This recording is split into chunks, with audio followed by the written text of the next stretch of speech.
Welcome along everyone, it's the Invictus Racing League PCF1's turn to visit the south of France. We're here heading to Circuit Paul Ricard for round 3 of the season, sponsored by GT Omega and in partnership with gridfinds.com and Driver61. So, bienvenue to France, the country that saw almost 90 million tourists from across the world in 2018, making it the most visited tourist destination in the world. And it isn't just motor racing that's popular here as well. The world-famous Tour de France cycle race has been going for over 100 years since it began in 1903, including through 2 world wars and the COVID-19 pandemic, although the pandemic did postpone the event by a few months. Let's have a look at the track again. 3.6 miles of tarmac gives you a lap of Paul Ricard, a track with 15 corners, 2 DRS zones, and the super long Mistral straight gives drivers plenty of racing lines and options when it comes to overtaking, something we'll hopefully see lots of tonight. Tyre choice is for C2, C3 and C4, right in the middle of the Pirelli range. Don't discount the wets and intermediates though, as anything is possible throughout qualifying and the race. Here's turns 1 and 2, and the race start from last year. Merckx got off to a great start and contact was on the whole avoided as drivers negotiated the corners quite well. Last season and on the Mistral straight, Undertaker became the overtaker as it went almost 3 wide into the chicane, Undertaker getting past some clown of Ace Boy cleanly and in style. And turn 10, one of the fastest corners on the track. Tommy 01 got past Merckx down the inside in the battle for the lead. Merckx would get him back and go on to win the race, and furthermore the championship in races to come. Championship deciders, whilst we're only at round 3, are still in everyone's mind, and it's heads down in France as we're still reliving the excitement for Australia last week around. Bonsoir everyone, and yes, welcome to IRL PCF1 for round 3 here in France. There are your last round race results. Liam Markham taking the win from right the back of the grid. Ma and MJQ also on the podium, starting fairly low on the grid. It was a chaotic race, and earlier in the week I got the chance to speak to Liam Markham and had a catch up about that chaotic race and the season so far. Let's listen to him now.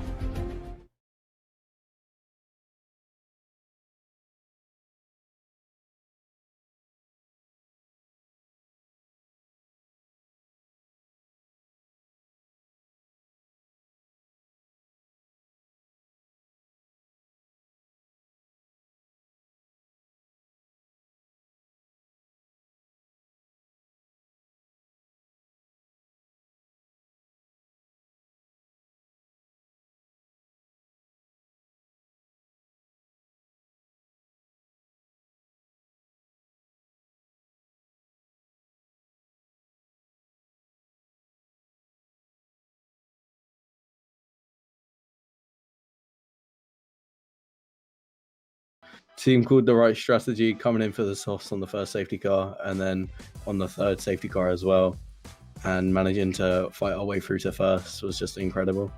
Yeah, a proper last to first fairy tale. Let's talk about the start of the season. We were in Brazil for the first round. Now, I would say maybe wasn't the best showcase of your talent. You qualified 15th. Is that where you roughly thought you would be on qualifying, or did you think you'd be further ahead than where you ended up? I was hoping for at least 10th at Brazil. It's not one of my best tracks, so I wasn't expected to be good, but I was hoping for 10th, but I lost it in one of the turns through the second sector, so I lost about 3 tenths through there, which put me quite far down, and I knew I wasn't going to be able to make up a lot of positions. Brazil was an amazing place to overtake at, and yeah, I'm not amazing. So. Did you have anything that you knew you could improve on heading into Australia? It being the first round of the season, did you get a good feel for the drivers? And yeah, any learning points that you found heading into round 2? Well, obviously being like around new people I've never raced with before other than Bashi, because obviously he's my teammate. It was just kind of getting used to how the drivers act, who to stay away from and who's clean and I know will let me through. For example, Mansu and Kango-Kon, they're both very fair fighters, and I knew that at Australia we could leave each other enough room and be hard but fair.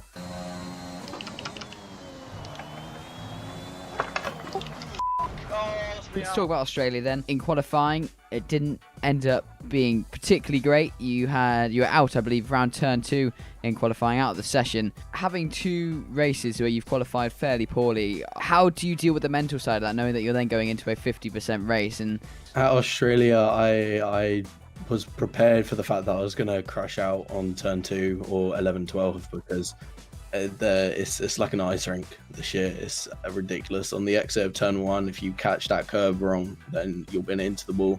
But it's just kind of motivating yourselves, making sure you can keep high up, And obviously it's a 50% race, so you just got to call the right strategy, hope for a safety car, hopefully get some more positions off of that and make up some more positions. And it got to like lap 26 in the final sector where KangoCon started to catch up to me, and I got a notification from my team that my ERS had broken.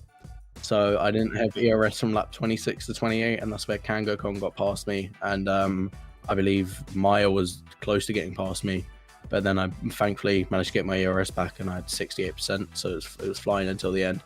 I nearly lost it a few times, especially in the final sector, just as we were coming up to lap 29. But I think Maya also lost it, or very nearly lost it. Sorry, and it just helped with it. But I was just so happy, flood of emotions that whole race.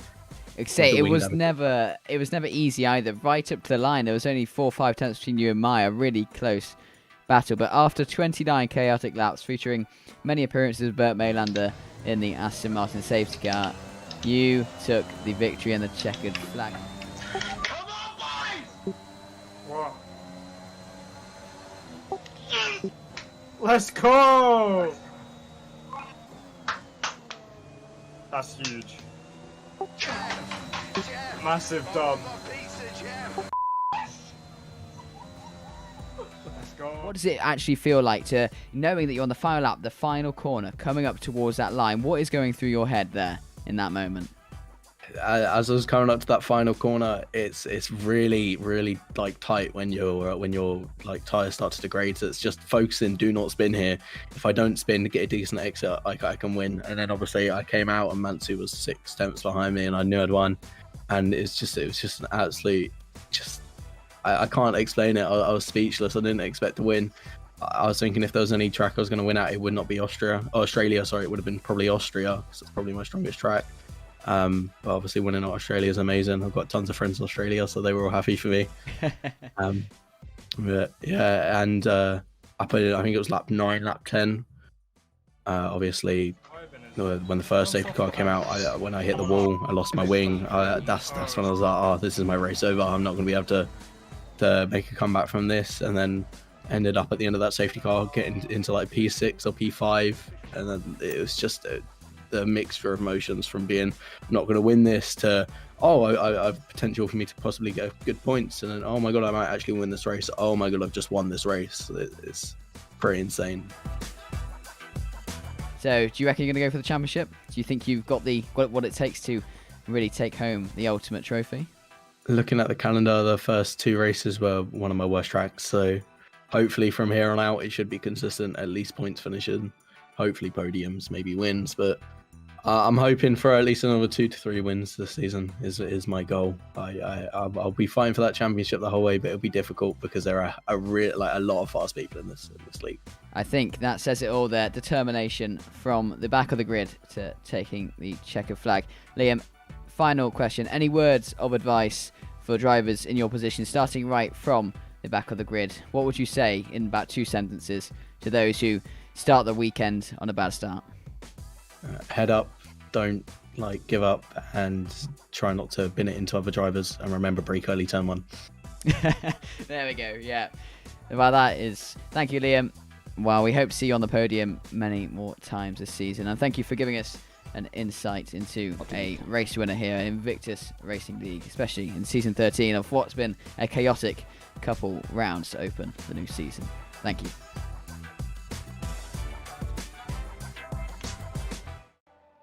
Yeah, so that was great to hear from Liam there, last week's race winner, and what race that was. And we're here in France for another race just merely a week later.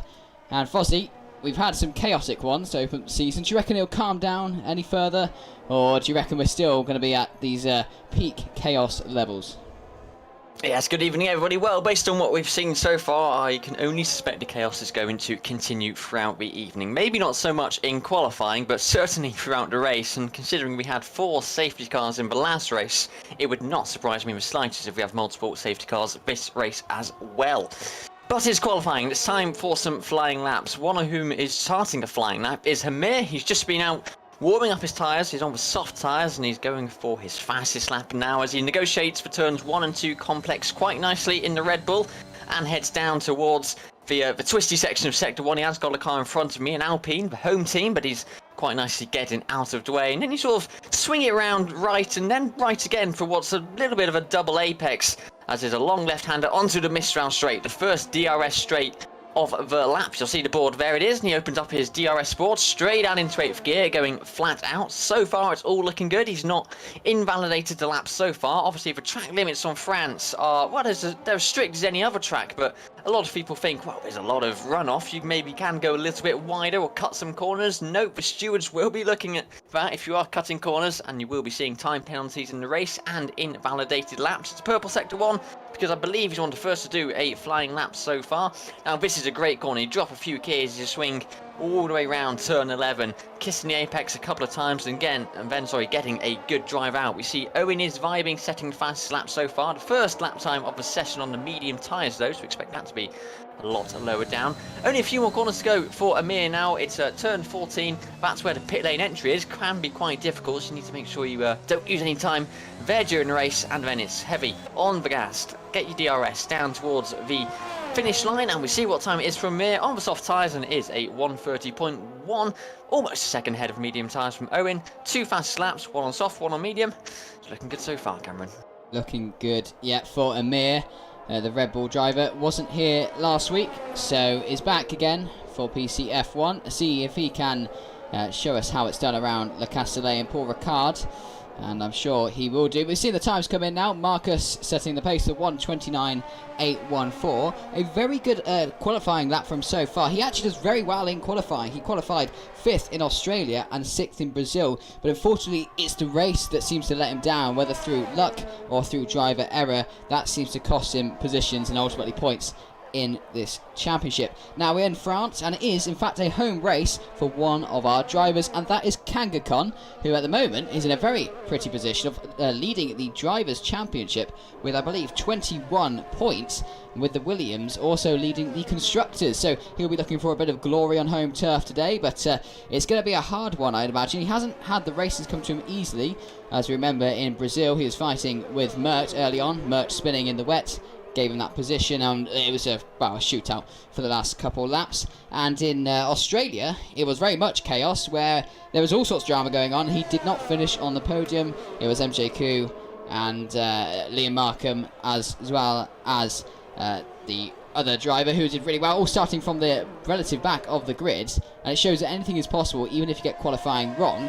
Undertaker though, getting qualifying right so far in the Alpine, although he has just invalidated his next lap, but he set a 1:28.935, which is a very solid lap around here.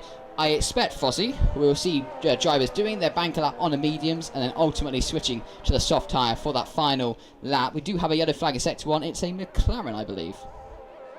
Yes, a McLaren. It doesn't look like somebody just getting out of the way. It's MJ Cube coming round that Sector 1 complex, just on the exit of turn 6, I believe. It looked like he had a bit of a spin, because when I cut to him, he was facing the wrong way round. And I believe he was also on his first push lap, because it isn't saying on our screens, but it was an out lap. So not the best start for the McLaren driver there. It's not exactly how we would have wanted things to go. However, for MJ Coupe, things did go quite well last time. He was 3rd place in Australia, having qualified P13. That other driver you were looking for was Meyer, who did a great race as well. Started 15th and finished 2nd in Australia. So yeah, really good results, and results that I don't think anybody could have really predicted when it came to Australia last time. All of the podium finishers starting way down the grid, so strategy was, well, it was the word of the evening, I think. Strategy with all those safety cars, I think anything was entirely possible. So let's see though with MJ Coupe. He's got a few more corners to go. We'll keep an eye on him throughout the next few minutes to see how he does on his first flying lap. Meyer, Kangaskhan, MJ Coupe and Manchu, the only ones not to have a time on the board at the moment. It's looking good for Alpine though. The home team, Undertaker, still on provisional pole for 1:28.9, which is a couple of attempts ahead of Astarius in the Aston Martin. Then Nico in the other Alpine, currently lining up P3 with 1:29.157. He did get a nice bit of a tow coming out of the final corner, did Nico. He was behind a McLaren. It was either MJ Coupe or Jos Heinze.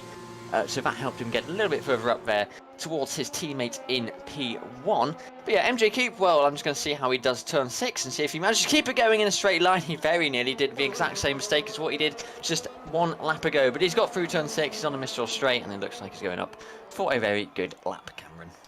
MJQ definitely had his first podium of the season. We commentated on the brilliant driver in PCF2 fighting for a championship there. Maybe not necessarily the championship here with the faster cars, faster drivers, but anything is possible. Now, XL Mert, he won the championship last season, season 12, but he's yet to score any points this season. He seems to qualify well, but similar to Marcus, it all seems to unfold in the race, whether through luck or through driver error, and he really does need to get those points on the board if he wants to even be considered a contender for this season's championship. So it's all on him, the pressure on him. In fact, Zeke has outscored him, carrying some points for the Mercedes team. They are currently they're currently 10th last in the championship with 2 points, so they'll certainly be looking for more. But Alpine, the home favourites, are currently 5th in the Constructors' Championship. They solid haul of points with 13 points there, and Williams leading the way though with Delange 93 and Kangakon, the home favourite driver, on 28 points with the Constructors. So it's still very close as we'd expect this early on, and Zeke, it looks to begin his flying lap here on the soft tyre, the red walled soft tyre, the purple helmet on display. Again, he does need points from Mercedes. Running wide has immediately invalidated his lap, so not going too well for the Mercedes driver there. Fozzie, got your eye on anyone? Well, I'm just looking at J. Cole, who is following Zeke around, who is, he's on another route lap as well. He's in a good position at the moment, P4, but I was going to just talk about the slipstream and just how important it can be here in France. We know we have to miss off straight, and we are straight after Montreal, turn 9, heading up towards turn 10. Very, very long, flat straights, and you can get a lot of time if you time your out lap and your flying lap well and get behind another car. You can see maybe 2, 3, possibly even more temps lower down, knocked off your lap time, should I say, and a couple of temps. In the real world isn't much, but we know very well in Formula 1 a couple of attempts can take you from the bottom to the top of the leaderboard, especially when you have a field as close as what we've got at the moment. MJ Coop, when we were watching him earlier, he's back out on another out lap now, that flying lap that he was going for. I think he abandoned and decided to scrap that one because he had a few scruffy moments around turn 5, and I think one coming out of turn 10 as well. So he's going on an out lap on a new set of softs now. He's got a 1:47 on the board at the moment, clearly though not a representative lap time. LFR Acosta is up in P2 at the moment as well, with a 1:28.9, so just 1/10 behind Undertaker, who's still got that provisional pole position at the moment and is currently lying in the pit lane. So we'll have to see if there's any change at the top there for pole. Based on some of the driving I've seen so far, I think there's definitely some other contenders that could be taking pole position, but we've got 7 minutes to go, Cameron, and I think anything is still all to play for at the moment. But we will, like I said last time, keep an eye on MJ Coop, who will in about 30 seconds time just be finishing his out lap and trying to get an official representative time on the board. Yeah, 18.9 seconds off the lead time so far. Struggled to get a clean lap in. Liam Markham goes to P9, last week's race winner. Very good lap for him, considering his woes in qualifying, but his highs in the race. But MJQ, the pressure is on a little bit here. He does need just to get a solid lap in. You have 6 minutes and 30 seconds. There's plenty enough time to get this flying lap in and then pit and get another one going. But it's all about the straight line speed, I'd say, with especially the Mistral straight around here. Downforce isn't, is medium, but you need to really focus on your straight line speed. As we head into turn 1, got to get the braking zone right, just past the 50-metre board. Nice mid-corner there, getting a little bit scruffy, able to use the curb. You've got to be careful with the lines. Obviously, there is a load of runoff, but there still are track limits, as Fozzie mentioned earlier.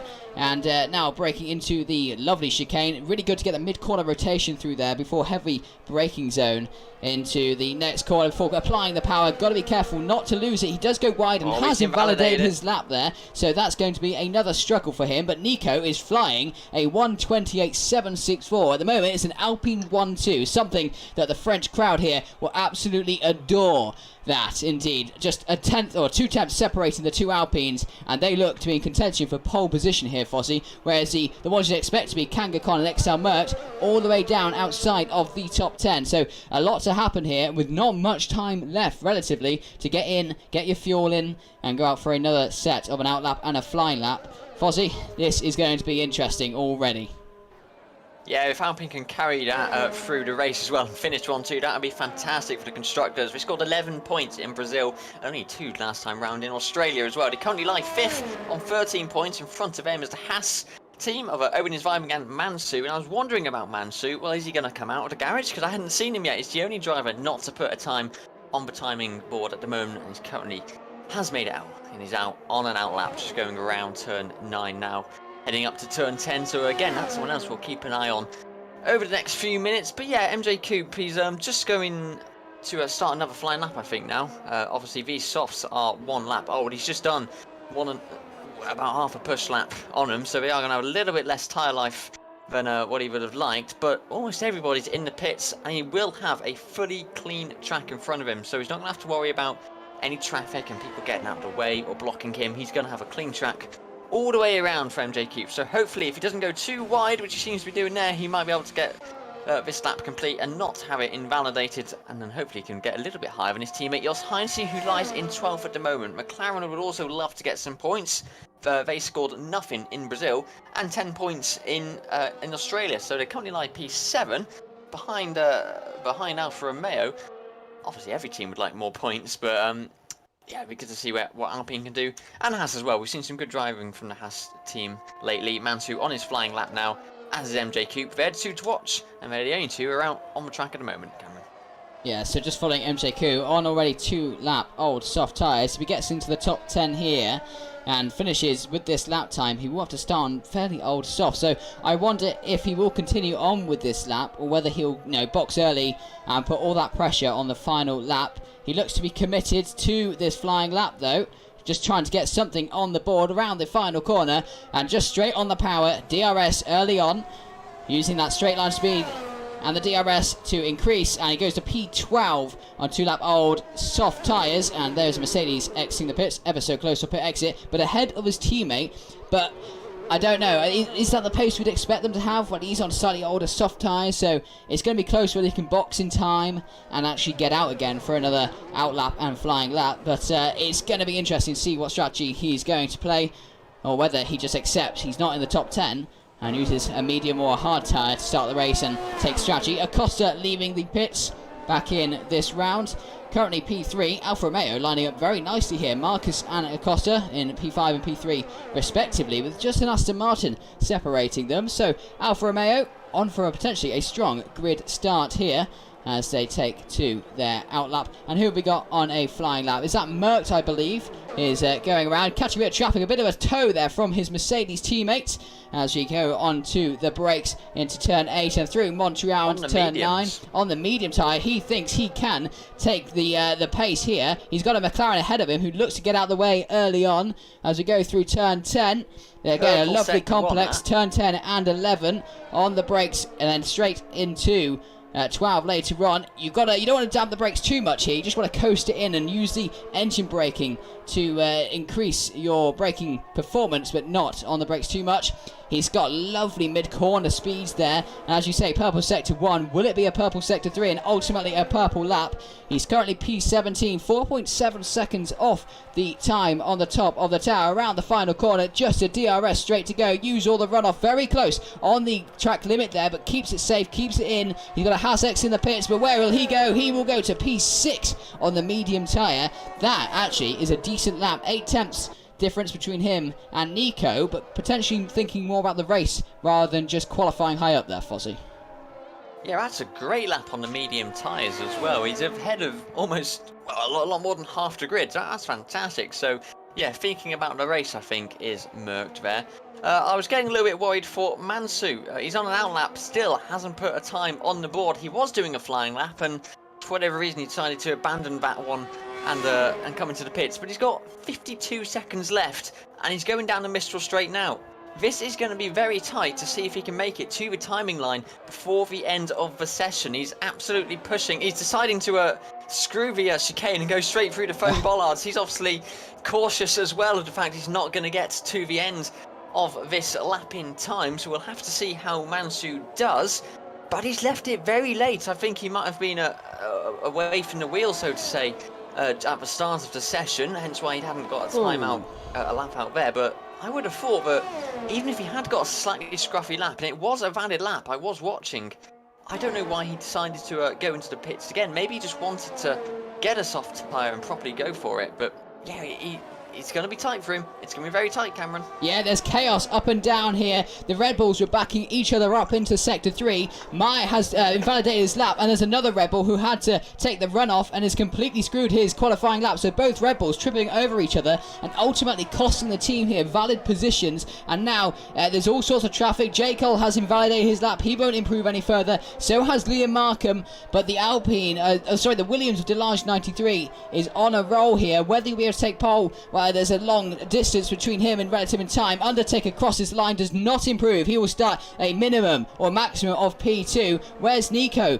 Whereabouts is he to? We'll have to wait and see who else is going to improve. Is it going to be Mystarius, Marcus? Merckx is out. He won't be running any further at all. Liam Markham enters the pits. Delange 93 is coming around Sector 3. We're looking for potentially Mystarius to challenge on the final corner of the lap, straight on to the end, but no one seems to be improving here, Fozzie. Not very much at all. Nico looks pretty safe here. Mystarius across the line. It's going to be P4 for him. No improvement at all. Marcus now, the Alfa Romeo. He's got some pace. You see both Alfa Romeos with pace. And he looks to be having some form of issues. Not a lot of corner speed. He goes wide, and he's going to struggle to make it into the pits. Liam Markham in the pits. Amir now has invalidated his lap, obviously, so he won't be improving any further. And Zeke has entered the pits. So I believe, Fozzie, that is qualifying overdone with. That's the running we can expect on the grid. Nico on pole. It's an Alpine 1-2. And Alpine 1-2 out of their home race. They couldn't ask for anything else. Mansu didn't make it to the line. He was about 2 seconds off, so he's going to start at the back of the grid. P18 with no representative lap time. Merckx, as you say, he was out of a session, got a 1:29.5 starts P7, which for someone who we'd expect to be in championship contention, well, he might have liked to have started a little bit higher than that. Kangaskhan, no, down in P12, so not what he would have liked as well. Kangaskhan started on pole in Brazil, started 4th in Australia. 12th is definitely a very big drop. As for Merckx, he started 4th, started on pole last time. Might not be too happy with where he's starting this time, Cameron. But he is on the medium tyre. I believe the only driver in the top 10 to start on that yellow wall tyre. There it is. Exxon Merckx is already qualifying ahead of Kangaskhan, who you would say is a championship rival and the leader so far on home turf, struggling in qualifying, but Merckx here has the pace to start P7 on the medium tyre. This is a critical race strategy for the next 27 laps here in Le Castellet Paul Ricard. But Nico and Undertaker both qualifying on the front row for Alpine. You just couldn't picture it, can you? You can't make it up. Brilliant stuff for the French team and brilliant stuff for the two drivers there. But will they trip over each other during the race? It's a long distance to go, and will Acosta potentially be looking for a win here? It could be another new winner in round 3 of Invictus Racing League PCF1, sponsored by GTO Mega and brought to you in partnership with Driver 61. There we go. So yes, very good. We have to remember these. We have to remember our obligations, and Grid Finder as well. Don't forget the lovely folks at gridfinder.com. Find your place on the grid. I had a mental issues going on there, but we do have some news as well before they take the formation up. Portimao will be making its debut here in Invictus Racing League, taking round 12. Replacing Abu Dhabi on the 1st of December. That's a while away yet, but it's something to look forward to in the second half of the season, and I hope you can stay with us all throughout season 13 from what's going to be surely a mega season here at Invictus Racing League. Do look to get involved. Check out the links in the description for our partners, as well as how you can get involved with the league, whether it's driving, commentating, stewarding, and many more different opportunities available, Fozzie. But this is going to be fun. It's going to be fun, and for the start, it's going to be dry as well. Let's hope we don't get any rain. We do know that Paul Ricard does have an inbuilt sprinkler system, but I don't think Codemasters have managed to get that in the game. And even if they had, well, I don't think we'd be seeing an appearance from that. But the heavens, that's definitely in the game, and the rain may still appear. So all is to play for, and everything can be turned on its head over the course of the next 45 minutes. But yes, as you say, we're just waiting now for the drivers to make their final preparations and get underway with the formation lap. The countdown has begun. We are 23 seconds away from the start of the IRL PCF1 French Grand Prix. It's round 3 out of 15 for the season, like you say, Cameron. And it is Alpine starting on the front row. Nico, as a reminder, on pole, a 1:28.660 was his pole time. Undertaker, his teammate, almost 3 tenths behind him with 1:28.935. So here we go, it's time for the formation lap of the French Grand Prix, a formation lap which is incredibly important, as you know, Cameron, for warming up those tyres and making sure you're in the right position to get underway. Indeed, and Nico lines up on pole. In every race so far this season, he has lined up on the grid at a minimum of podium position, but has failed to score points. Will this be the race? He does. Undertaker was on the podium in Brazil, will be able to do the same this time round and keep his P2 like it is in Brazil. And Alvaro Costa, every race he's entered so far this season, he's been on the podium. Admittedly, that's just the first round, but can it be another podium for the Alfa Romeo driver? Bastarius DNF'd this time round. He'd be looking to not have that and go forward and get onto the podium. Marcus has qualified in the top 6 every round so far this season. Will this be the round he finishes in the top 6? Kicklin wasn't with us for Brazil, but he was here for Australia. Not for long, though. He DNF'd in the opening laps. Let's hope he can't do that this time around. Exal Mert failed to score points every round so far this season. He's meant to be a championship contender. Will he be contending for points today? J. Cole, another DNF from Australia. He'll be trying to keep that car facing in the right direction this time around. Liam Markham, last week's race winner. Another win on the cards, potentially? Delange has made positions in every race he's been in. Can he make it a hat-trick and make positions this time? Amir, DNF at both races. Will he actually finish the race this time? Kang 1 win this season, looking to make it 2 in France. MJQ, his first podium of the season back in Australia. He's a bit far behind, but we've seen miracles happen, Fozzie. Jos Heinze DNF'd in Australia. He'll be looking to go good again in France, right? Meyer, a fan favourite. Will he be admired today? Well, I have to find out and see. Owen Vibing is another one to also make up positions in every race he's been in. Can he also make it a hat-trick? And Zeke outscored his teammate with 2 points. Will he outscore him again today? Mansu dropped a couple of positions, went 6th to 8th. This time around, he's starting 18th, so he's going to be looking to make positions. Let's hope he can do that as we come around to the grid to begin the French Grand Prix. It's going to be a corker if Australia was anything to go by. We could have many safety cars. I'm pretty sure we will have many safety cars. We might have rain, and we will certainly have, pretty sure, an exciting race. But Cameron, it's over to you. Everybody, here we go. It's French Grand Prix in IRL PCF1. Here we go then, ladies and gentlemen. All the cars lining up. It's now P1-2. Will they finish 1-2? A lot of trepidation and a lot of anticipation for the next 27 laps in Le Castellet. Aston Martin safety car is on standby. I'm sure we'll need it. We will. Here we go then, the lights illuminate. 3, 4, 5 lights. It's an Alpine 1-2, and we are go in front. It's a good getaway from the front pack. Aston Martin chasing him down. That's Mysterious. The Alpine of Nico goes to cover off Undertaker, taking the outside line. It's 4-5 wide in the back, and all the cars get through. Exal Mert up into 4th position. He's already up 3 positions in 2 corners. Acosta still chasing Undertaker. Marcus has had a mare. He's down 5 positions and is bouncing all the way around the timing tower. He's wheel to wheel with the Red Bull car of Amir. Medium tyres versus the softs, but it's an Aston Martin, both running P6 and P7, both down on their grid positions. But Exal Mert is already 3 positions up and is already chasing down the leaders of this race, Fozzie. And what a mental start so far. Yeah, the Aston Martins had a really good drive on the line, but as soon as they got to that turn 1 and 2 complex, it all got a bit chaotic and he dropped a couple of positions. Mustaris has gone down 2, he's currently P6. Behind him, and not far behind him, is Kicklin, also down a position in P7. Person who's lost the most positions, though, as you say, was Marcus. Not the best of starts for him, but the top 3, as you were, it's Nico that still leads. And Nico still leading, but Undertaker is gaining on him, and so is Acosta. It's Alpine versus Alfa Romeo, and into the next couple braking zones. I reckon you can expect a challenge here. Undertaker, who's that? Oh, Undertaker spun. Undertaker has spun, I believe, on the exit curb there, and he is unfortunately around and out of the podium position. Commentator's curse immediately there, but Nico now leads with 7 tenths. Is Acosta, J. Cole, and Mert now fighting for the podium, and I believe he's around again. It goes from bad to worse. Yeah, I don't know if he's got damage. Both the times he span on his own.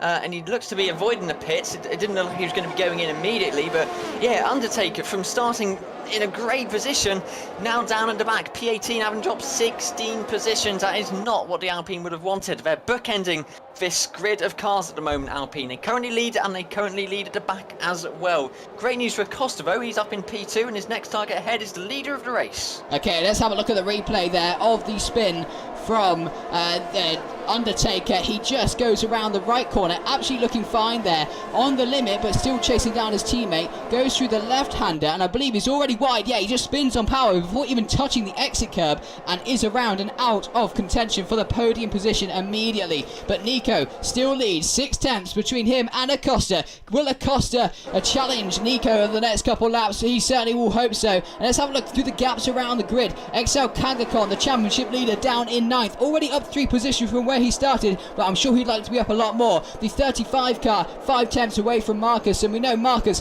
has had a bit of bad luck in the races, already down 3 positions but qualified well. Let's see if that 1 lap pace can come and help save him, but we already have a penalty there for MJQ. Not too sure what that's about, but he's down 17th, 4 positions down from where he started. But Undertaker, the big loser so far this round, on 16 positions down from where he started. Fozzie.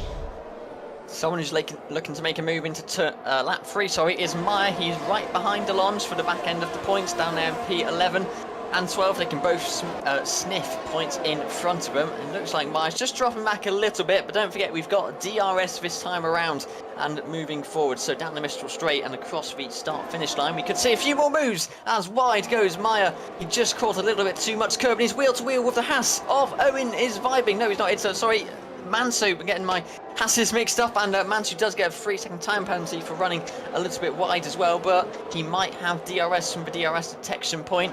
Meyer, though, in very dangerous territory there. Oh, and so is Mansu. All the cars seem to be sliding around on this track. Yeah, suffering with traction, a lot of the grid are. Nico is struggling to get away from his chasing pack of Acosta and J. Cole. 4-5 tenths behind. That gap is stabilising, but you can only see that Nico is hung out to dry when it comes to straight line speed. The Alfa Romeo has the slipstream, which Nico cannot use because there's no one in front of him. That's the disadvantage here. He might be leading now, but will he be leading for much longer of this race? We're already on lap 3 of 27 of this French Grand Prix, and we're already seeing the top 3 looking to get feisty with one another. With XL Merckx, he hasn't scored points just yet, and he's eyeing up a podium already, Fozzie. And this could be the race in which he is victorious and gains on Kangakon in the championship. While it's spicy at the front, it's also spicy in the back. We saw 2 Hasses going wheel-to-wheel through turns 9 and throughout sector 3. As into the pits now comes Mansu. Has he got damage on his car? Not that I've seen, but he may have some if he's going into the pits. Maybe he's looking for a front wing change. But yeah, he was going side by side with his teammate, and they almost did come together. So it's getting spicy, like you say, at the front and at the back as well. But J. Cole, it's been very good for him so far. He's made up 5 positions already, and he's right on the gearbox, nearly inside the gearbox of Acosta's Alfa Romeo. But what is J. Cole going to get? He's going to get DRS. So let's see if he, or indeed Acosta or anybody else in the field, will be able to make some moves down the Mistral Straight and into the braking zone. I have a feeling he might just be a little bit too far back to make anything comes Acosta this time around. But Acosta, like you say, also looking to make a move. Is he going to dive down the inside of Nico? No, he's not. And J. Cole also hanging back a little bit there. Looks like Liam Markham's making positions as well. He's got past Aston Martin of Kicklin. J. Cole's got a great drive out of that turn 9 there. So he's going to be eyeing up the Alfa Romeo. Is he going to go down the inside of turn 10 like we saw Merck do last time around? He's no, looking. He's not, but he's got a great inside line here. As you say, he's going to go down the inside, side to side. And he's going to take that inside line, and it's J. Cole up into P2. Acosta down into P3 at 6 positions in 4 laps for J. Cole. It's perfect for him. It's all he would have wanted. Can he make another one and get it into the lead? Well, based on the driving we've seen so far, it's entirely possible, Cameron. Yeah, Mert here has got the prime seat watching this action unfold. He's managed to close right into the back, and he goes for a move on the final corner. It's robust, but it's fair, and he gets the job done. He is up into P3. He was watching the top 3 battling out and wanting to get involved, but just biding his time and just waiting for the right moment to strike and not get too far ahead of himself. But now he's in P3. 5 tenths, lost a little time on that move through Acosta, but it's critical he got through the Alfa Romeo so he can chase down J. Cole and Nico. J. Cole last time out had an almighty battle, not for the lead, but unfortunately cost him greatly when he crashed out in Melbourne and caused another safety car. Well, we had 4 safety cars in that race. We haven't had a single one yet, but there's still plenty of time to go, Fozzie. But Mert is in this battle here, and watch this with DRS. He has got a mediocre drive out of that corner. J. Cole, arguably better drive. He will get close up to Nico and looks for the move already into into turn 8 and through to Montreal. J. Cole is ahead of the Alpine driver. What was an Alpine 1-2? Wow, it's an Alpine 2, and the other one's completely out of the points altogether. But now Mert looks to gain on Nico. The medium tyre coming into action on lap 5. It's about 6 laps is the prime speed of the soft. He looks to the outside, does not make the move just yet around turn 10. As we head into turn 11, he's on the outside, and here is a move. Will the Alpine cover off the inside? He has to, but Mert seems to have a good drive, but the Alpine still holds strong. Mert on the inside now will have the shorter route around the corner. This is all playing in J. Cole's favour. The 2 cars behind him battling it out. Meanwhile, J. Cole could try and escape, but now it is Mert ahead of Nico, and it's getting worse for Alpine, and it's going brilliantly for Mert. And Owen is vibing. Looks like Owen might have been spinning there. Owen now down in P14 and didn't quite catch what managed to happen there. He's on the medium tyres and I think he was only in the pits just a few laps ago. We got an instant. No, we've got a brilliant move from Mert using DRS. Takes to the inside and is now leading this race on lap 6 of 27 around France at Paul Ricard. But now J. Cole's on the attack. He's on the counter-attack, swinging it through the 98 car right on the limit there as Meyer gets a penalty. J. Cole getting a slightly worse mid-corner speed, possibly a warning for that track limits there. Nico is actually back in this fight, but it's 5 tenths between Mert and J. Cole, the leader and P2. The Ferrari wanting to capitalise on its straight line of speed it used to have in real life and try and use that in the virtual world, and he gains with DRS. He looks to the inside, 98 car backs out very late into the corner there, but it's still Mert that leads. 4 tenths for the Brackley based team separates them and J. Cole. Ferrari versus Mercedes, where have we heard that before? Well, not for a couple years, but here we are in the virtual world witnessing it before us. Nico now, is he going to capitalise on J. Cole's attempt at a battle? Yep. And we've had some drama, it sounds like, Fossey.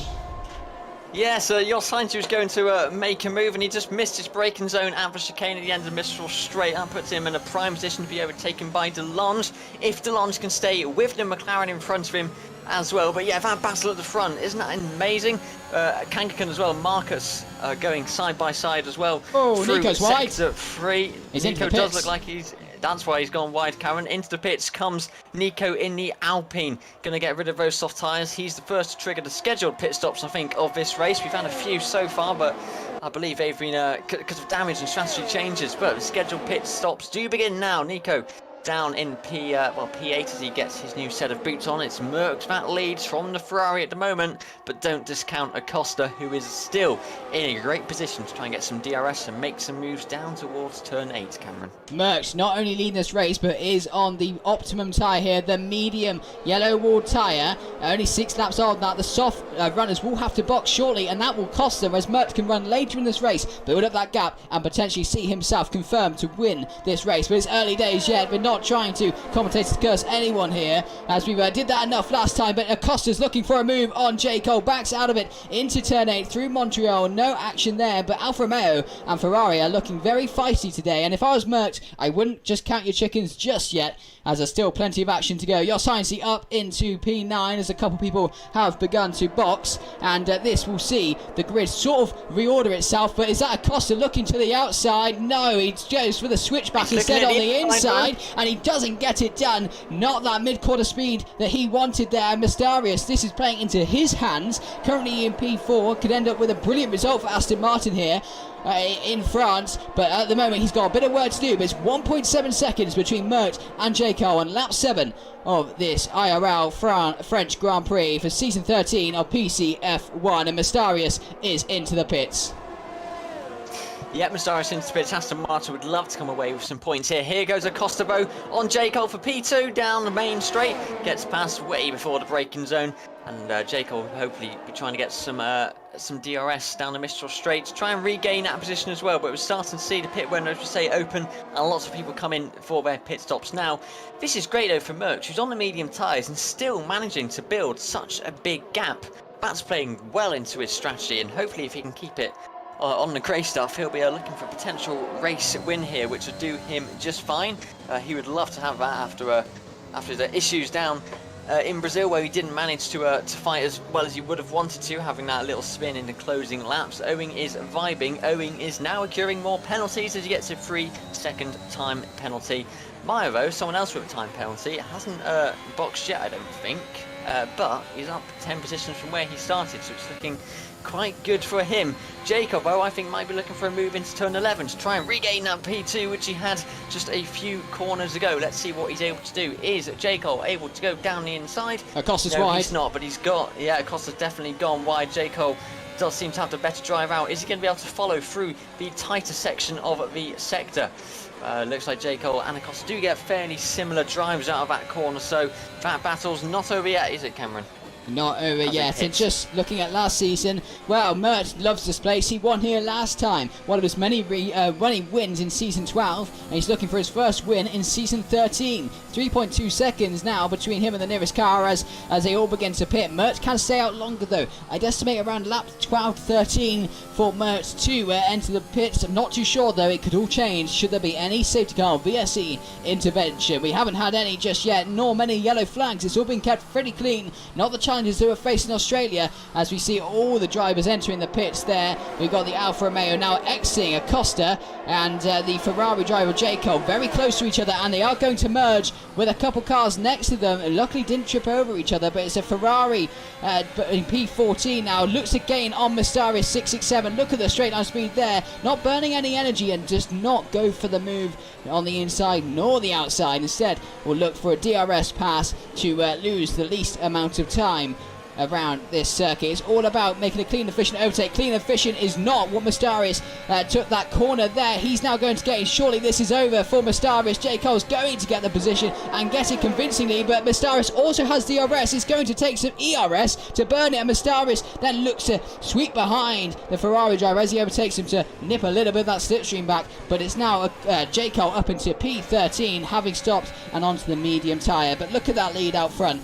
Mert and Kangakon, 3.8 seconds separate what we suspect may be the two title protagonists in this race. Lap 9 now of the Invictus Racing League French Grand Prix, brought to you in partnership with Driver 61, Gridfinder and GT Omega, as we enter lap 10 of this 27-lap race. This is going to be a crazy battle. Should anything happen to the top runners here, it's going to descend into complete chaos, Fozzie, and Amir is looking for an overtake on Jos Heinze.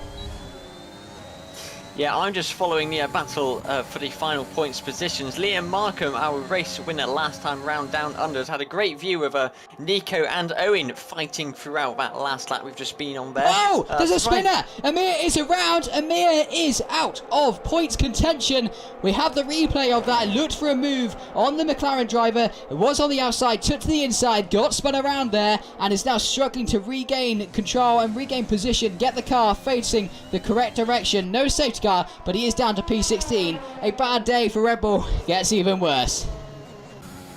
Yeah, Amir DNF'd in Brazil and obviously wasn't here in Australia last time around, so he's actually yet to score any points. He'll definitely be wanting to try and rectify that and get up into the points positions by the end of this race. But yeah, I didn't quite catch what happened in that spin there. Was it contact, Cameron, or was it just a spin on his own? Did you manage to see? Yeah, it was contact between the two cars. An ambitious move by Amir, we have to say. We'll have a look at the replay shortly, but look at the chaos happening here for the final points position, all the way from P6 to P10. It's very close. Zeke is compromised on the outside. The hard tire not paying favours. Liam Markham, the 88 AlphaTauri, ever so close to the top cars ahead. Jacob's in this one. Jacob's around. Jacob is around and out of this one indeed, and it's all going complete chaos here for the midfield. Jacob was a front runner, pitted and has tripped up with those sort of midfield cars, and now Liam Markham into P9, but that was ever so close between, wow, about five or six cars there, Fozzie.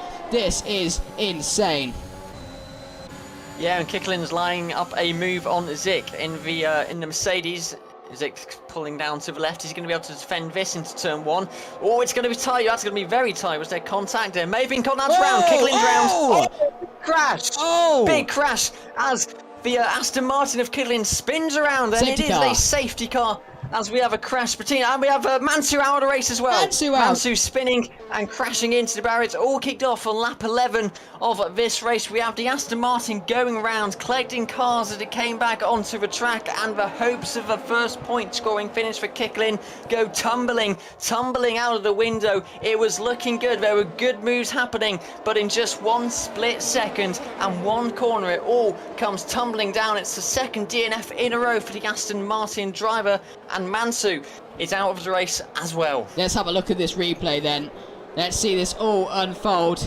It's a move in through turn 1 and 2. We see the 27 car get the job done initially, then loses traction on the curb, then goes straight into the path of that Mercedes, I believe, and ends up causing a lot of damage. He's completely out of the race. Meanwhile, that Mercedes is going to have a lot of damage. Here's the replay again. You see the Mercedes car take to the outside. He gets the job done, the 27 Aston Martin, and just unfortunately loses it on traction. And that's it. That's the race over and done with. And it's going to be a bit of a pain for the garage, pit garage at Mercedes, Fozzie. Yeah, it is definitely going to be a pain for the pit garage at Mercedes. Zick does not have a front wing after that incident there. He was the car which collected the Aston Martin as it went round. And it looks like Mansu on the team radio saying he had a puncture, which is what caused him to go skyrocketing towards the barrier on the left-hand side. It did look very sudden when I saw it, so a puncture is a very valid reason for that. Obviously, lots of contact happening throughout that part of the racetrack, but Zick pulls into the pits now to go onto the medium tyres and get a new front wing as well. But it is still Merckx and Kangaskhan 1 and 2 in this race at the moment, as we see the Mercedes behind the Aston Martin safety car. That was quite the eventful first few corners of that lap, wasn't it, Cameron? Yeah, a puncture. It must have been, yeah, as you say, from a bit of collisions further on or previously to this. But now Merckx, staying out, has actually gained all right on this because he's taken a free pit stop and he's now P1, still in P1, with the hard tyre. And Kangaskhan, who we think will be the other protagonist this season, is alongside. Now, when the safety car heads back in, we might need it very quickly afterwards, because this is going to be a spicy battle between these two drivers. Kangaskhan, the French driver, on home turf, looking for a home victory here, and wow, that would be glorious, but he's just got a couple problems, in fact 15 of these problems, in the fact that he's got loads of cars around him, and XL Merckx is ahead of him on track, and we'll be looking for the safety car restart when we return to green flag racing. But we had quite a quiet opening sort of half, I guess, and then it all kicked off in about one lap where everything went complete Pete Song. Fozzie, isn't that just league racing? It is typical for Invictus Racing League. I think all we need now is a little bit of rain and we would have got a full house in our IRL bingo game. But yes, it all did kick off in just a couple of corners, as you said. I think we'll be getting at least another lap of safety car action. So whether we get more people coming in to the pits, well, I would entirely expect that to happen. It does just look like we have one car. I think it's, Undertaker, who's just a little bit further back, catching up with the pack. We see Amir coming into the pits now, getting rid of his medium tyres and going on to the hard tyres. He's 1 minute 30 down, so I actually think he's about to be lapped as we... Yep. We see Marcus coming into the pits. Is Marcus and the Alfa Romeo coming in to get rid of those hard tyres, I would imagine. We'll keep our eyes out to see if anybody else comes in as well. I don't know if he got any damage. I do think, yes, he is. We're serving his penalty. Marcus serving a penalty in the pit lane, but I think he got a penalty for running into Maya. So it looks like he's getting a wing change. Maybe he got damage when he did that incident with Maya there. We'll have to maybe hear back from him towards the end of the race. But yeah, it is Merckx that leads at the moment, Cameron. Yeah, and if you are just joining us, this is the incident that led to the safety car being deployed. We had the Aston Martin car looking for the overtake, gets a puncture there. That's where the puncture happens. Completely a passenger in that accident. And then the Mercedes is collected and has a front wing taken off him pretty much without permission. But there we go, that is racing. And they're lucky to still be in the race for both, for the Mercedes.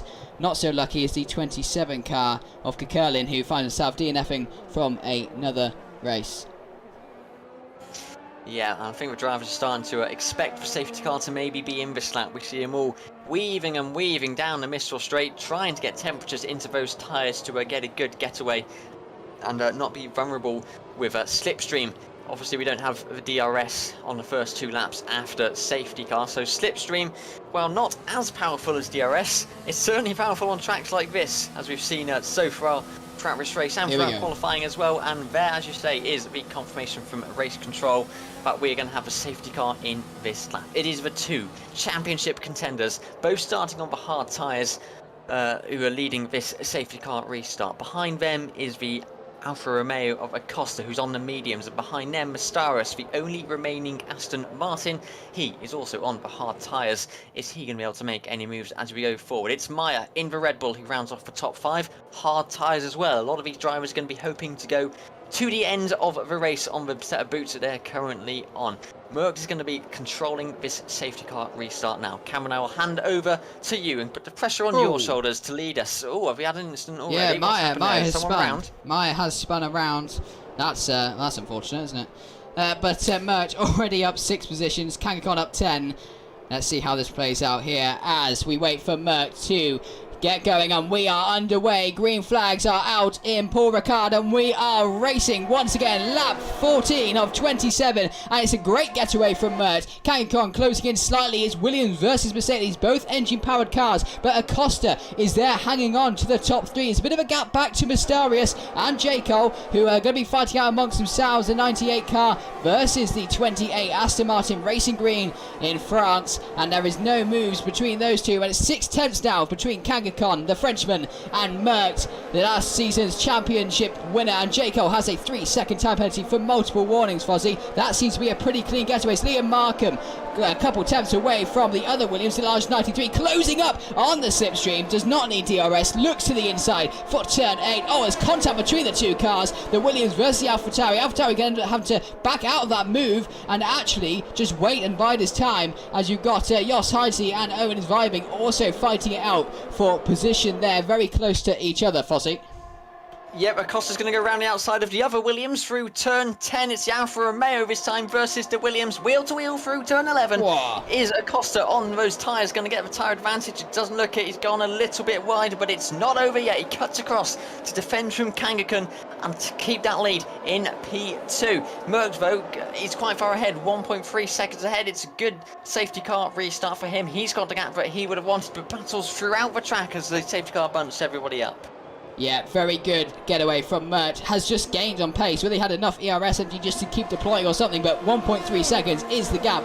And Acosta and Kangaskhan, if they keep battling out, they're going to potentially cost themselves a podium position and the race win here, should Merckx get anything wrong, as MJQ gets something right, and it goes P10 on the inside of Nico. The Alpine start on the front row, currently finds himself outside of the point. It's been a dismal display so far for both Alpine cars. They will look to regain control of this race. It's going to be tough, and there's not many laps to go, really 12 laps, but they're going to try their best. MJQ closing up to the AlphaTauri of Liam Markham. The 88 car was P1 in Australia and is currently just hugging down the low end of the points. Gets a good run, does MJQ, and he is alongside down the Mistral Straight. No DRS still, and Liam Markham going to have to back in to the slipstream. In fact, MJQ looking to the inside, so is Liam Markham. Let's see what happens between these two. They back out. Whoa, MJQ having to catch a humongous amount of oversteer there. Suddenly somehow maintains the position there, still P9, but that was ever so close, and a good save from the McLaren driver. Yeah, he got an absolutely phenomenal drive out of Sector 1 onto Mistral Straight, and he was past the AlphaTauri within a few hundred metres. He didn't even have to wait till the braking zone. He was there, and he was already alongside before we were even halfway down the Mistral Straight. But yeah, what a mega save that was. He very nearly threw all that hard work away, and it looks like, oh, he just had another moment then, MJ Cube. Are his tyres not in the correct temperature window? Is he going to be able to control the car for another lap? Well, we hope so, fingers crossed, because it hasn't been the best season so far for McLaren, although he did get that podium last time around. Cameron? He's the only car on softs, and you can see the grip advantage there, overtaking Delange 93. Delange has still a lot of straight line speed, but it's MJQ still P8 on the soft tyre. He's going to end up running out of grip, and he also runs out of luck and gets a 3-second time penalty for multiple warnings there. He's behind his teammate, but will he be behind him for long? 9 tenths is the gap between the two McLaren drivers. They had a 1-2 in Belgium. It's going to be tough. In Monza, it's going to be tough to get a 1-2 in France here, and it's 8 tenths between Exal Merckx and Acosta, who are both on different tyres on the medium and hards. But we'll see the this all play out and unfold. In fact, Acosta has gained massively from that 1.3 second gap, as J. Cole and Mysterious also making themselves, sort themselves out essentially, getting the moves done where they need to be done. It's J. Cole now P4, but Acosta says bonjour to Merckx and au revoir to Kangaskhan as he looks to chase down the Mercedes driver and leave Kangaskhan, the Frenchman, in the dust.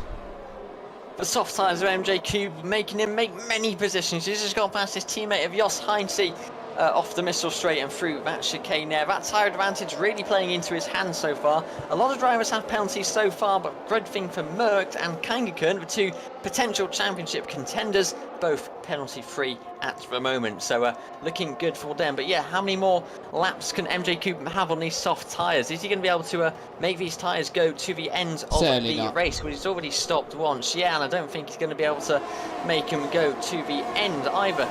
It's not been the best, I think that's the fastest lap, as we say. It's not been the best for Alpine, who started 1 and 2, find themselves, well, only taking 1 point away from this race. Undertaker in P10, who we saw making great moves last time round and at the start of the broadcast. Nico, 28 seconds behind Meyer, who's in P14. I don't think it's been very good for Nico either. He's got a lot of work to do if he wants to try and make any more moves here. He might be looking hoping for another safety car as well to try and help get back up to the front of the pack. The front of the pack where we see Acosta gaining and gaining on Merckx. Is he going to be able to make anything happen this time around? Just a little bit too far back to make anything come of it. But if he can get the better drive with those medium tyres out of turn 9, which looks like he, it's been a mediocre drive. I was going to say he might be able to make a move on Merckx into turn 10, but I think he's just a little bit too far back, Cameron, to make anything happen this time. Yeah, the hard tyre, although slightly low on grip at this stage, is showing its worth. Merckx gets all crossed up there, though. On the braking, catches himself slightly off guard. Manages to save, though, not lose too much time, but that will play in favour of Acosta in the Alfa Romeo. The only Colombian driver on this grid in the Alfa Romeo will be chasing down for a race win here. He does have a penalty, but none of that matters at the moment. What matters is getting in front of Merckx or working with Merckx and breaking away from the rest of the field. 2.3 seconds between him and Kangaskhan as this moves up and down the field. You see Delange and Liam Markham also battling it out, but here we go, DRS on Merckx. He's gaining quite a lot there and now reaching the brakes 50 metres away from the board. Good run out of the turn 2. We head down to the next proper braking zone into turn 3 and 4. Need good rotation around here, but you are always on the limit, and this is where acceleration is key. Get rid of that lock as early as possible. We're on the limit, get the drive, use a bit of overtake if you have it, and get that DRS use in action here. He's a little while back, 6 tenths. Here comes DRS. The wing opens in the rear of the rear wing. Here, Liam Markham gets a 3-second time penalty. There's 4 tenths though between Acosta and Merckx. Not enough to make a move, but Nico sets the fastest lap on a 1:32.086 on the yellow walled medium tyres. So the medium showing it has pace. For as MJQ also has pace and is battling out. Owen's round. Owen is round. He's had contact with MJQ trying to make a move through turns 8 and 9. It looks like he just got a little bit of oversteer, caught for a McLaren. Maybe the McLaren might have floor damage and span around. He finds himself now in P13, does Owen. Just a word regarding what that incident we saw earlier. Amir also picked up damage from that big crash we saw. He had a puncture and is now out of the race. I think he's retired from this race. So still 3 races in a row, no points for Amir. We'll have to see if Owen's going to come into the pits as well. Has he got any front wing damage? I don't think I can see it, but his tyres might not be in the smartest temperature to have anything happen. If we go further up the field, we can see Liam Markham, who recently got a penalty, trying to make some moves on Delange, who's in that final points position, P10. That's where he started the race. But up at the front, Acosta. Oh, who's round? What have we got? That's all right. No, Undertaker trying a daring move. Look to the inside, getting a mega dive bar. Had to pull out of that, though. Acosta on the last corner of the previous lap had terrible drive. Dropped about 6 tenths to Merckx. I thought he might have had a puncture. He doesn't. He's still continuing, still going. But that's going to cost him later on the race as Undertaker, Marcus, and Undertaker and Marcus and a couple other cars are battling out here for position. All on the similar tyre. Jos Heinze is on the hard, though, and that might come into action later on in the race. Marcus and Undertaker looking for a move. There's a move already. Undertaker on MJQ. making it with DRS, the Alpine, up into 6th position. Not the dizzying heights they were looking for at the start of this race weekend, and unfortunately it looks unlikely that he will win this race, along with Nico is now down in P15, although still setting pace with fastest laps. But Undertaker takes the lead of this pack of cars. 3.7 seconds they're going to make up to Mysterious. Will they do it? Wow, there's plenty of laps to go, about 8 laps indeed, and there's plenty of time for a bit of action and potentially another safety car. Owen is vibing, not having a great day for Haas. One of their cars out, Mansu 95 obviously out from the earlier incident, I believe, with the puncture, and the other Haas running P13 with a penalty. And we'll be battling with Zeke, you'd hope, for no points but pride instead, and that's what matters to these drivers, Fozzie. It's all about pride and getting the best race result you can, considering the circumstances. But 5 tenths between the top two on lap 20 of 27 of Invictus Racing League PCF1 here at France, sponsored by Driver 61 in partnership with Gridfinder, as well as sponsored by GT Omega. Check out our sponsors and partners, and thank you all those sponsors and partners for supporting the league, and check them out in the description below, Fozzie. But this is fun. Yep, I think we've had both Red Bulls retire from a race now, and it's been an absolute disaster for the Haas team. Obviously, one being involved in that incident we saw earlier. Owen is vibing, spinning just a few laps ago. MJ Cube, well, he's pushing and pushing with those soft tyres. As you said, he's the only one on the soft tyres at the moment, and he's about to lose another position to Marcus with the help of DRS. How much longer can MJ Cube take those soft tyres for? As we see Zik getting passed by Owen as well down the Mistral Straight.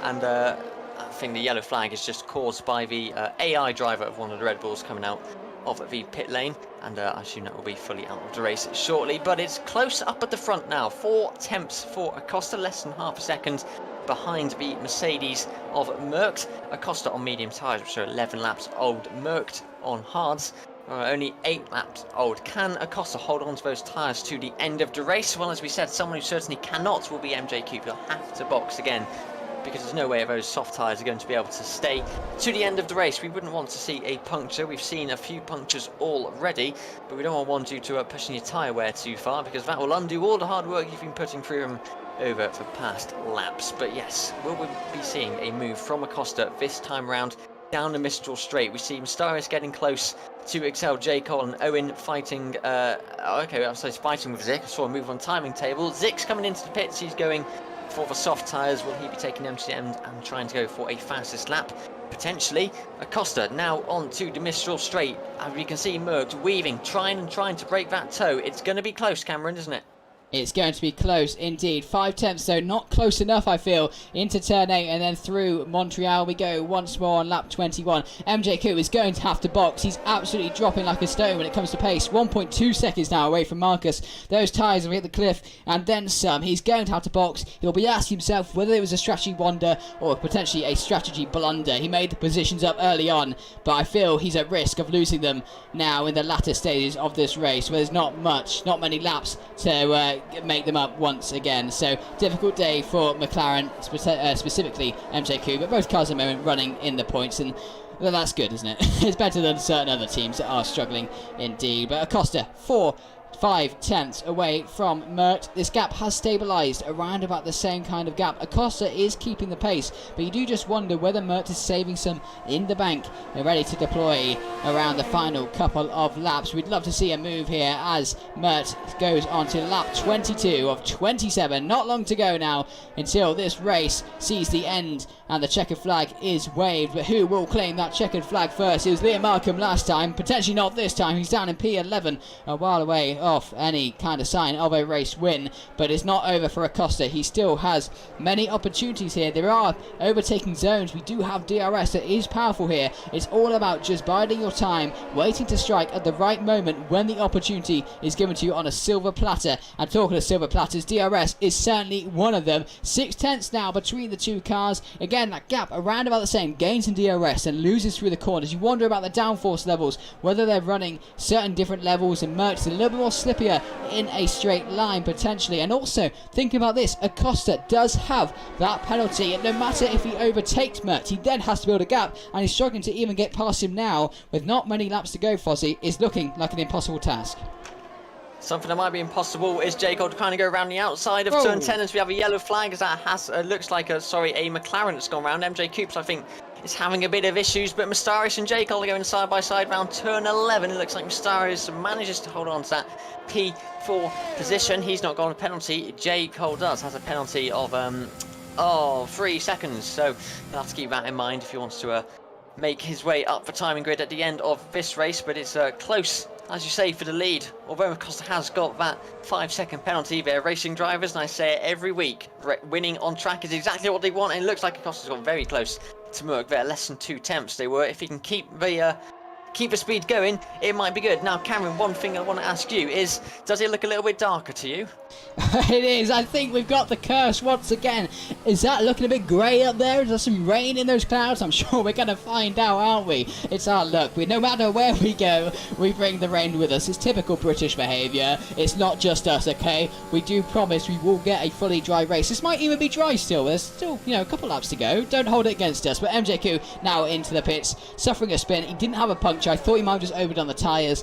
And indeed, that's going to, well, that's probably where he will remain. P14, unfortunately. But it's a good showing. It was nice to see a dare on strategy there, and XLJ Cole makes a daring move on Mystarius heading into turn 8 and out of 9 now. Will Mystarius get him back? Well, you have to say J. Cole has a 3-second time penalty. Mystarius has got a clean sheet. He's not got any taps on the wrist from the stewards, so if he keeps it clean, he'll be okay. But depends what's above us in the wet. Whether the weather, oh dear, that's a some issues with some words there. Whether the wet weather graces its appearance. I think I am now seeing potentially a raindrop on my screen. It might just be a lens flare, who knows. But 8 tenths between Mert and Acosta, but it's only 2 tenths between Mystarius and J. Cole. Oh, late on the brakes. Be sensible with these moves. You don't want to go too early. You want to ensure you get good drive. Use the DRS to your potential. Turn 1 isn't always the best move. He has a terrible drive over that corner, and he's got the Alpine Undertaker waiting in the wings of Mystarius. J. Cole is being suffered here. He's suffering greatly through DRS. No move just yet through turn 1. Around turn 2, got to be careful of using too much curb, too much of the track limits, and you'll see yourselves with another penalty.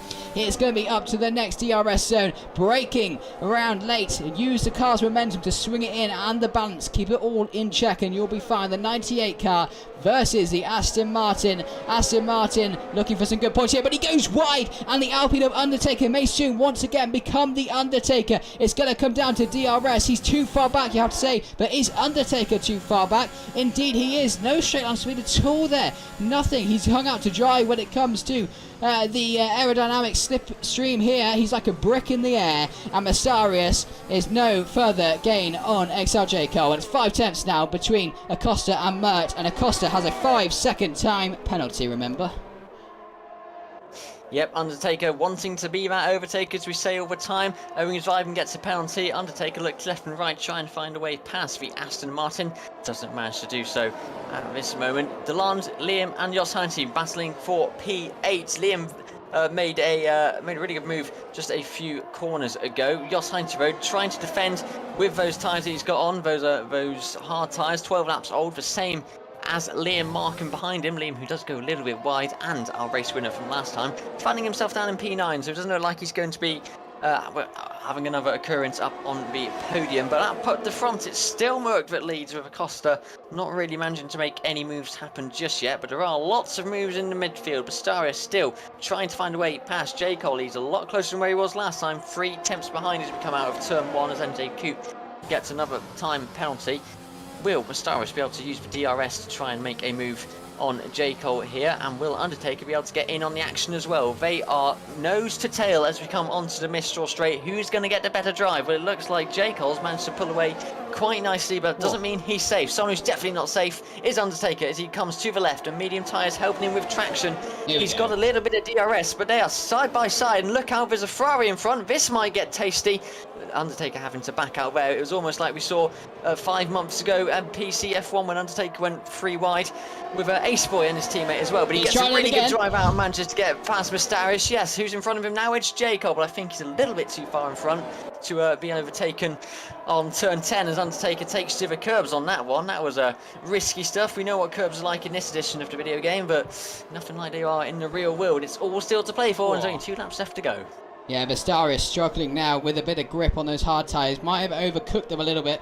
Managed to regain control though. Quick correction of oversteer and he's underway again. But you have to say Vistarius really lost out on that one. J. Carl though looking for a pretty good race finish here. He DNF'd last time, remember. But Exile Mert is on the penultimate lap here of IRL PCF1 here in France. The Castellet at the Paul Ricard circuit.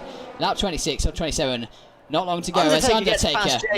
Undertaker gets past the Ferrari, looking for a bit of a counter-attack, though it's not over yet. It's tucking right into the rear wing, getting a good study of that gearbox. Brakes slightly earlier into the chicane, high-speed chicane. Both use the same amount of curb, but you have to say Undertaker got a really good mid-corner speed there. Was able to get on the power early, but a bit of flick of oversteer captures it. But Undertaker is away. Look at that getaway from that corner, and now this might be a battle between J. Cole and Mysterious. Undertaker though, 5 temps clear. He has no DRS, of course. That will make him suffer a little bit, but not enough for J. Cole to make the move. It's close though, and you'll have to wait and see if Undertaker can get a good drive out of this next corner. But remember, Mysterious doesn't have a penalty. The 2 cars ahead of him do both have 3 seconds worth of time penalties, which will be added at the end of the race.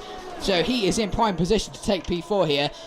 Pending any stewards' appeals / investigations, of course. Keep up to date with that on the Invictus Racing League website. But Mysterious 7 temps away, but J. Cole is 4 temps away from making a move on Undertaker. Fozzie, some really good midfield actions. Liam Markham, wow, tried to make a move on Jos Heinze there, thought better of it, backed out, and was able to keep going for another a lap or two. As talk about laps, Exile Mert begins the final lap, Fozzie.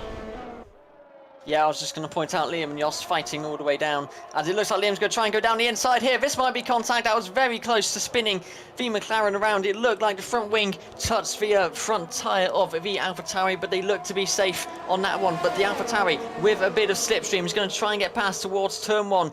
It's going to get juicy here. It's the final lap for some of the lower points positions. Jos Heinze manages to stay ahead on that one, but he isn't safe in the Mistral Straight yet. It could all change in just a few seconds' time, as it's all getting close up further in the field as well. I don't think we're going to get any rain here, so we shouldn't have any final spins due to the weather, and it looks comfortable for Merckx, who's leading this race and has led it for quite a while now. But Liam Markham, is he going to be able to make more positions? It's not going to be a win for him, but he might be able to get up into P8 with the help of a little bit of DRS. He's right behind and got a much better drive than the McLaren in front of him. Dives to the left and gets past Jos Heinze easily before the braking zone. That's a really good move. Good driving led up to that move happening all the way there. But Cameron, it's over to you. Yeah, Exile Mert, what a marvellous race result. He's got a couple corners left to go.